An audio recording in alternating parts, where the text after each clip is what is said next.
Oh, Mom, when I came back from shopping, I saw my daughter Madison crouched at the entrance with a big belly. She looked really tired and her face was thin and pale. Her eyes were a bit unfocused as she looked up at me. Next to her, a little child was holding on tightly to Madison, calling Mom, Mom. I realized this child was my granddaughter, Harper. I brought them both inside and asked what happened. Madison told me that her husband Stephen got frustrated because she couldn't move around much during her second pregnancy and had left them in front of the house. Madison was clearly in her last month of pregnancy and needed care. Even though the days were sunny and warm, the wind was cold. I felt so angry, wondering what Stephen would have done if I hadn't been there. I didn't think he was the kind of person to do something like this. Pregnancy isn't an illness, right? We have pregnant women at my work who do their jobs from home just fine. And Harper, she's always crying and so loud. My colleagues' kids never cry like that. When I finally called Stephen, he sighed loudly on purpose. An unemployed, obese woman and a noisy child are a nuisance. Let her parents take care of them for a while. Realizing it was pointless to talk to him, I decided to focus on caring for Madison and Harper instead.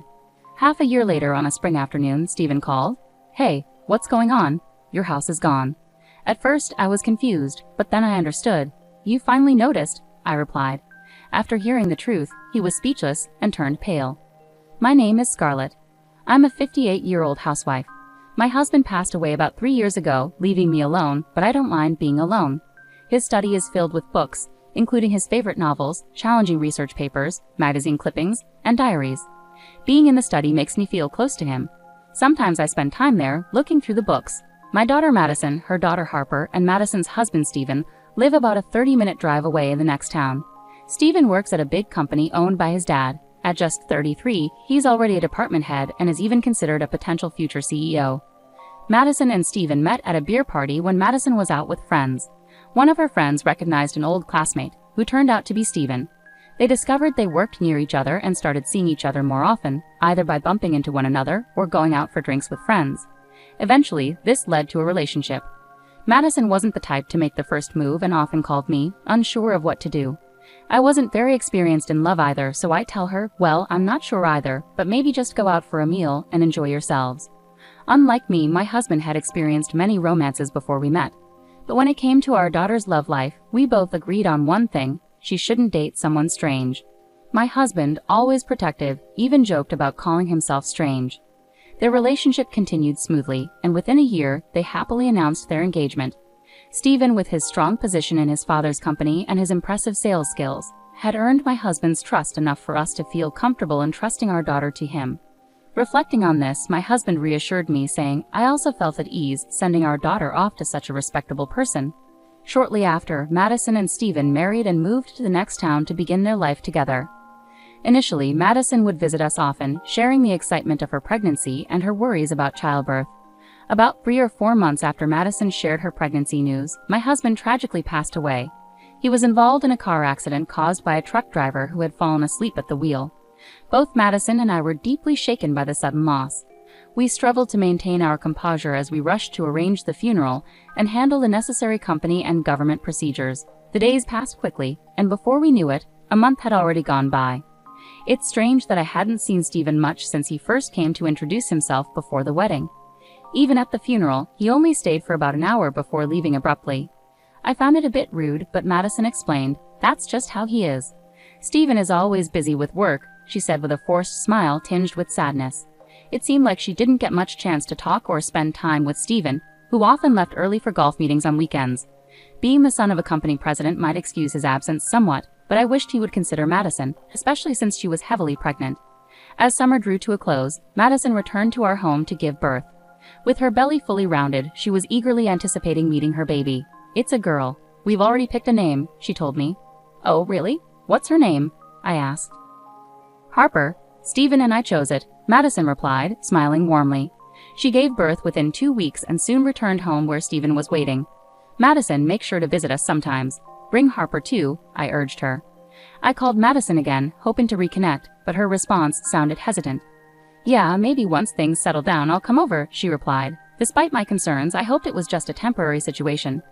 Madison was always busy with childcare and housework, and Stephen, who should have been dependable, often came home late or not until the morning. I wondered aloud, even if he's the president's son, can his job really be that demanding? Despite several attempts to reach out, the pattern remained unchanged. It had been 3 years since Harper was born, yet I had only seen my granddaughter once, right after Madison gave birth. I wanted to support Madison and had expressed this to her many times over the phone, but her responses were always evasive. Before a long weekend, I decided to call Madison again. "Hello, Madison. How have you been? I was thinking of visiting you and Harper soon." I knew I had to be careful not to push too hard. Conversations with friends in the neighborhood had taught me that it's becoming less common for grandparents to see their grandchildren regularly, and pushing too much could strain the relationship further. Madison was my daughter, but I feared this call might lead to rejection, forcing me to accept the situation. With these thoughts, I waited anxiously for Madison's response. "Mom, I haven't been feeling well lately and I need some space. Please don't call me for a while," Madison said over the phone. "Are you okay? If you're not feeling well, I'm really worried. Can I bring over some food?" I asked, concerned. "I don't need it. Can we stop this?" "I'm going to hang up," Madison replied, sounding frustrated. "Wait, how about Harper and Steven? Is he doing well? Has he caught a cold?" I pressed, trying to keep the conversation going. "You're being too nosy, Mom. I want to raise my child on my own, so please stop calling," Madison snapped before hanging up abruptly. Feeling hurt and confused, I paused, unsure of what to do next. The brief call left me deeply shaken. I never expected Madison to feel that way about me. I thought I was showing kindness, but now I realized I had been meddling, and it pained me as I stared at the silent phone. Perhaps she was exhausted and stressed from childcare, or maybe I had crossed a line by interfering too much. Considering different possibilities, I acknowledged there might have been fault on my part and decided to stop calling. Still, I couldn't shake the thought. Had my once open and communicative daughter changed so drastically? Despite my reluctance to give up on seeing my granddaughter, I continued to call about once a month. Each time, I faced a distant reception and was denied access to Harper. "Hey, are you feeling all right?" I'd ask, only to receive no reply or have the call abruptly end. Hoping to get a better sense of what was happening, I decided to call Steven. He was my daughter's husband, and I figured he might have some insight into Madison's and Harper's situation. Steven never answered the phone promptly, but late one night, he returned my call. "Madison? Oh yes, she's fine," Steven assured me. "She's doing a great job looking after Harper. You don't need to worry. Madison has always been very responsible." "That's good to hear. Could you let her know I'd like to see her sometime?" I asked, hopefully. "Yes, of course," Steven replied. "It's odd that Madison isn't picking up her phone lately. That's not like her. It's quite concerning," I added, feeling uneasy about Steven's responses. His words felt rehearsed, as if he was trying to downplay the situation. About a month later, as autumn set in and I returned home from shopping one day, I spotted a figure sitting on my front porch. At first, I thought it might be a homeless person who had mistaken my house for somewhere else. But as I approached, I realized it was Madison. Madison. And look at that belly. And who is this child? I exclaimed in surprise as I saw Madison's noticeably larger belly, indicating she was pregnant again. "Oh, Mom." Madison's face was tired and drawn, her eyes unfocused. The child next to her clung tightly, calling out, "Mom, Mom." I realized it was Harper. I quickly unlocked the door and ushered them inside, practically carrying them to the living room sofa. I made some hot milk for them to drink. Harper cautiously sipped the warm milk. "It's cooled down now, so it's safe," I reassured her. Harper drank, leaving a white ring around her mouth. Turning to Madison, I started asking questions. "What happened? Why were you sitting outside like that? Where's Steven? What's going on with your home?" Madison began to cry and look down for a while before speaking. "Take your time," I comforted her, rubbing her back gently. After a moment, she explained that as her second pregnancy progressed, she found it increasingly difficult to manage household chores and take care of Harper, which frustrated Steven. He had driven them to the front of my house and left them there. Seeing Madison heavily pregnant and upset made me furious, imagining what could have happened if I hadn't been home. I immediately called Steven. He hadn't mentioned anything about Madison's pregnancy during our last conversation, which would have prompted me to offer help sooner. After several rings, he answered with a tired voice. "Hello, Steven. What's this I hear about you leaving Madison and Harper outside my house just now?" I asked, my tone filled with anger and concern. Steven replied casually, "Well, that's how it is. Madison hasn't been keeping up with household duties lately, using her pregnancy as an excuse. Even when I come home tired, there's no dinner ready." I was taken aback by his nonchalant response, feeling a mix of disbelief and disappointment. "Not helping because you think it's all Madison's job? Don't you think you should be supporting your wife?" I challenged Steven, my voice tinged with disbelief. "Why should I help? Household chores are Madison's responsibility. She's the housewife," Steven replied dismissively. "I have my own work to focus on. It's only natural she takes care of the house." "Madison is pregnant, Steven. It's not fair to expect her to manage everything alone without any appreciation from you, I countered, trying to reason with him. Pregnancy isn't an illness. Many pregnant women work remotely just fine in our company. And as for Harper, all kids have their moments. Comparing her to someone else's child isn't fair. Stephen sighed dramatically over the phone. An overweight wife and noisy kids are a hassle. Let the parents deal with them for a while. At that moment, I realized it was pointless to continue the conversation. Fine by me, I said firmly, hanging up. Stephen's mocking laughter lingered in my ears before the call ended. Suppressing my anger and frustration, I focused on what truly mattered, taking care of Madison and Harper. Harper's clothes were stained with food and juice spills, turning into little spots. Her hair also had a faint smell, so my first priority was giving her a bath. The spare clothes in the carry case were slightly dirty too. We'll need to go shopping for new clothes tomorrow with Grandma, I told her gently. 3-year-old Harper was chatty, talking nonstop about her favorite foods, picture books, and characters from her favorite kids' show. Meanwhile, Madison looked exhausted and worn out from the strain of managing everything on her own. She could barely move from the couch. Quickly, I prepared fresh sheets and set up a bed in an empty room upstairs for Madison to rest. She looked worn out, with rough skin and disheveled hair, which made her look quite pitiful. Call me if you need anything at all. I'll take care of Harper, so you just focus on resting, okay? I assured Madison. She nodded gratefully and soon fell asleep, finally able to relax. The next 1 to 2 weeks were spent nursing Madison back to health and caring for Harper. Spending time with my granddaughter, whom I hadn't seen much until then, was incredibly fulfilling and not at all burdensome. It was difficult for me to resist when Harper would plead, "Please buy it," with that sweet voice of hers. As Madison gradually recovered, she began to open up about her past. Stephen used to be kind before we got married. He respected my opinions and we would discuss everything together. Those were the happiest times. Her voice grew somber. But after we married, he changed. He started giving orders, saying things like, "You can't rely on your parents. You have to manage all the housework perfectly." I just accepted it all. She shared that she was allowed to come back to her parents' house when Harper was born. Looking back, it felt like I was being manipulated, controlled. He even told me once that I shouldn't rely on you, Mom. "So is that why you hung up quickly when I called?"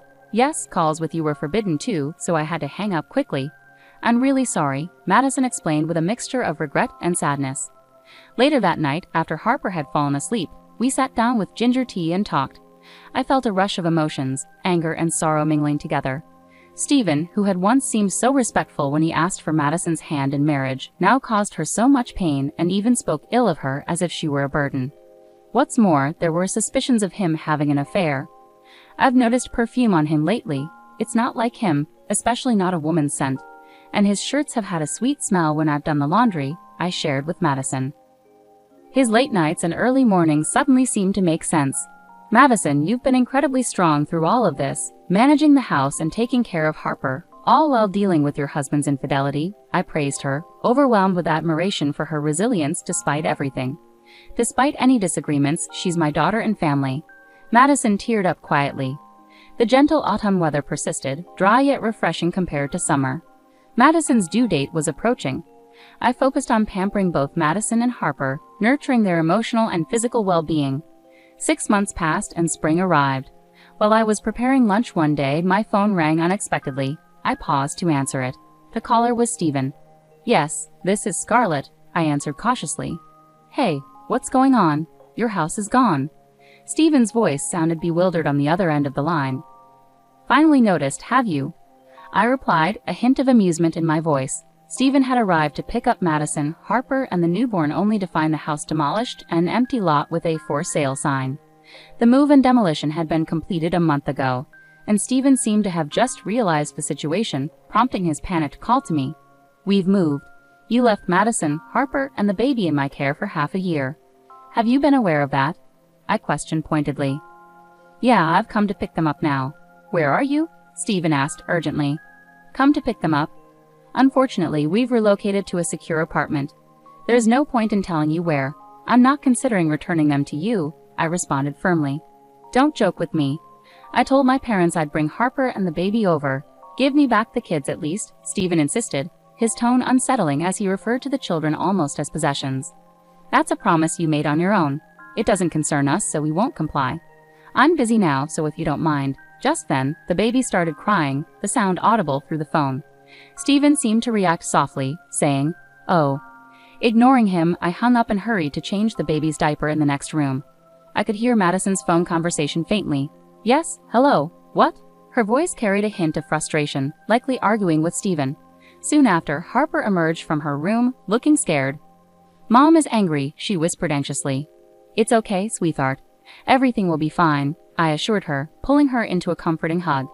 About 10 minutes later, the commotion quieted down, and Madison joined us. It was Steven. He was demanding our new address, but I refused outright. I don't care if he wants to show Harper and the baby to his parents, she sighed, reflecting on his persistence. But maybe it was for the best, he called. I finally got to say what I've been wanting to. Regarding the lawyer? The issue at hand was Steven's infidelity. During that call, I informed him that we would proceed with a divorce through a lawyer, and I would also seek alimony due to his affair. I also sent proof of his infidelity to his father, Madison recounted calmly. Over the past 6 months, we had hired a detective to investigate Steven's behavior, and the evidence confirmed his unfaithfulness. With 2 young children to consider, Madison couldn't overlook this betrayal. Steven was caught off guard by Madison's knowledge of his affair and was visibly shaken. He must have been pale with shock when he realized his parents were aware of the evidence.